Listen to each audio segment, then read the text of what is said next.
Hi everyone, it's Becky here. Welcome to another new video on my YouTube channel. First of all, I'm going to show you how I sketched this cluster of candies in my art journal. So I draw directly with a waterproof fine liner pen without any penciling work. So I'm starting with the orange colored candy on the very left hand side because I'm right-handed. I like to, most of the time, I like to start drawing from the left and then the middle ones and the right side pieces.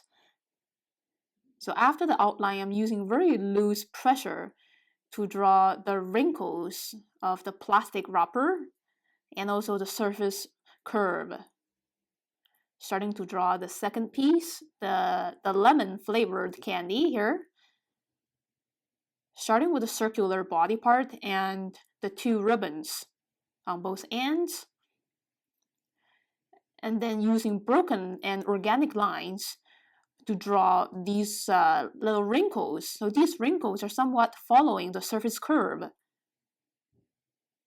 Now I'm starting to draw the third fruit candy, starting with the loose circular shape and the triangular bow here and here. Yeah, so all of these shapes are not so perfectly looking. And then the shiny areas and the wrinkles, adding some accentuation around the bottoms of these candies to give them some weight. Now I'm starting to draw the candy wrapper. So this is an Asian style milk candy, a little soft and pretty chewy, drawing the folds on both ends of the candy wrapper and the wrinkles and overlappings. Drawing these cute little graphics of, I think these are coffee beans. Yeah, so I think this is coffee flavored milk candy. And drawing the next piece. Always starting with the outline and the squiggly lines on both ends. The folds and the overlapping of the plastic wrapper. The letters and the little graphics of coffee beans. I think that's it for the line work. Now it's time to have fun with watercolors. So first of all, I'm wetting these candy areas with clear water, so it's easier for the vibrant colors to spread out pretty evenly. Grabbing a little lemon yellow for this lemon flavored candy. The next one is, I think it's orange flavored. As you can see, I'm skipping around certain areas to create white gaps to show the highlights on the plastic wrapper. Yeah, so you can see better for this orange piece. And the next one is, I think it's strawberry flavored candy here. Yeah, same technique. Just be aware of those little streaks of highlight and just leave those streaks white, following the curve of this round surface. So the surface is in between a cylinder and a flat sphere. Okay, now adding some vibrant red or magenta for these two pieces of candy, and again paying attention to the white highlights on the plastic wrappers and using more precise brushstrokes and different directions to skip those white highlights.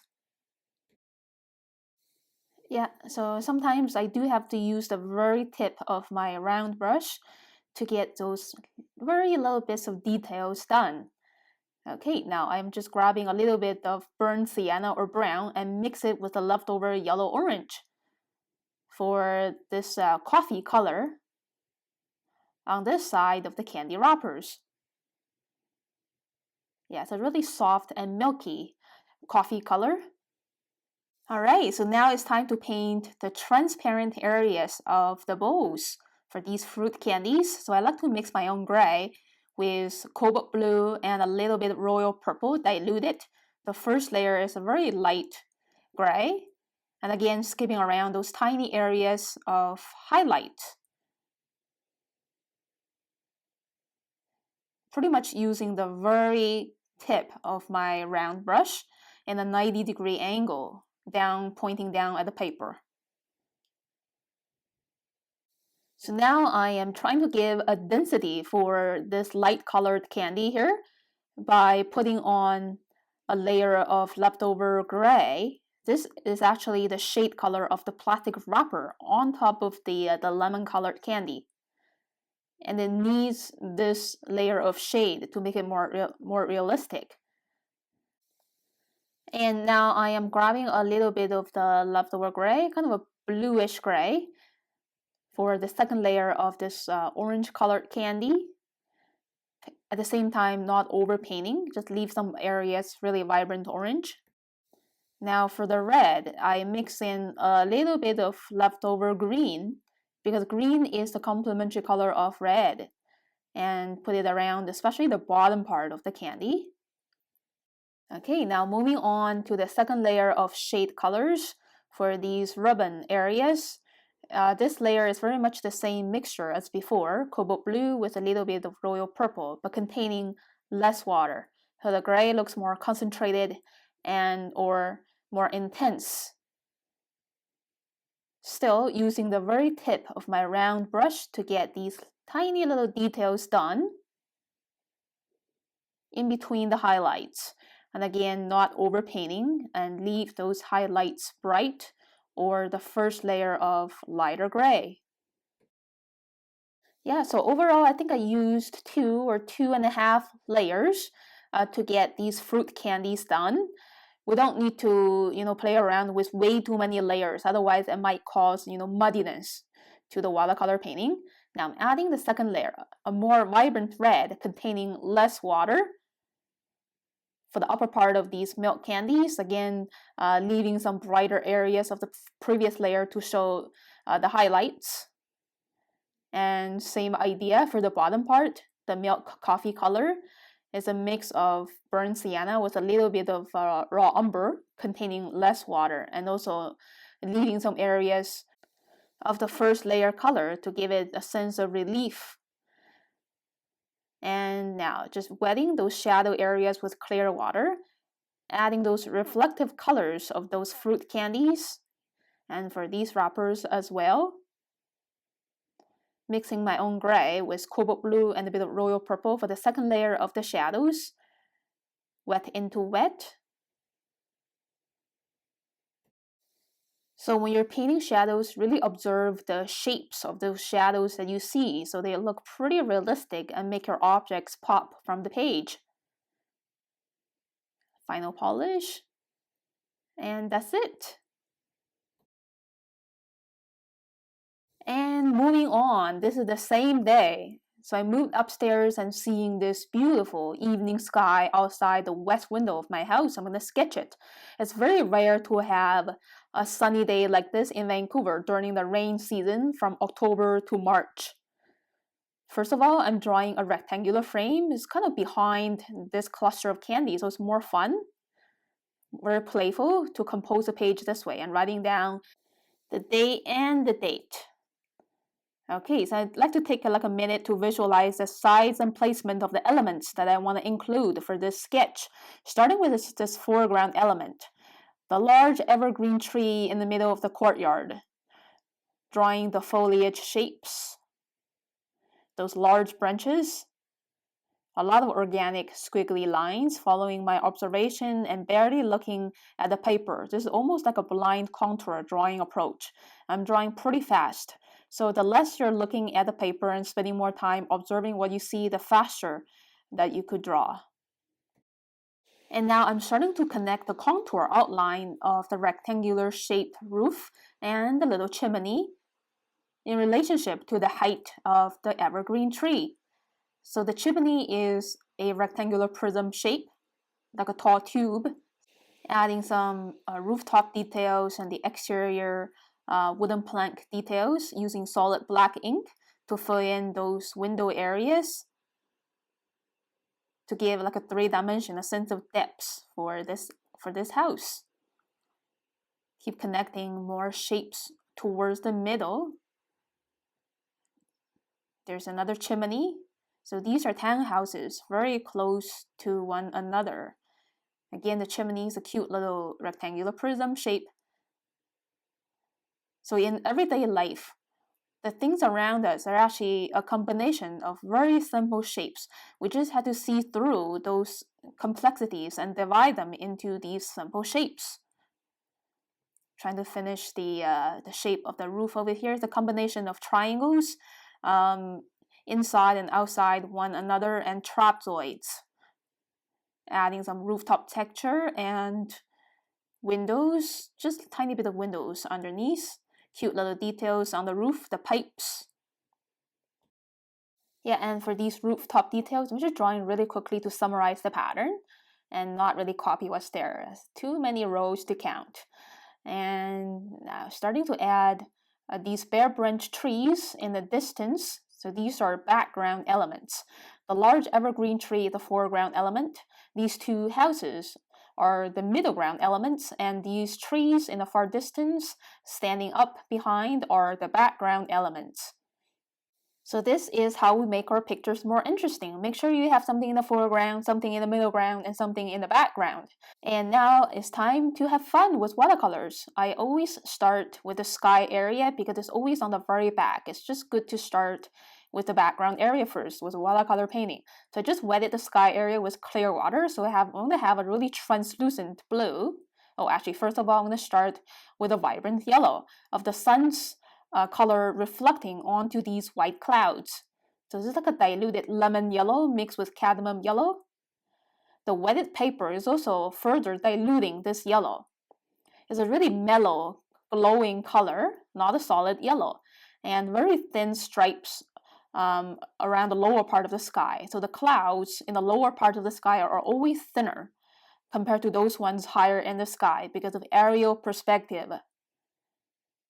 And now starting to add the cerulean blue, the fresh blue.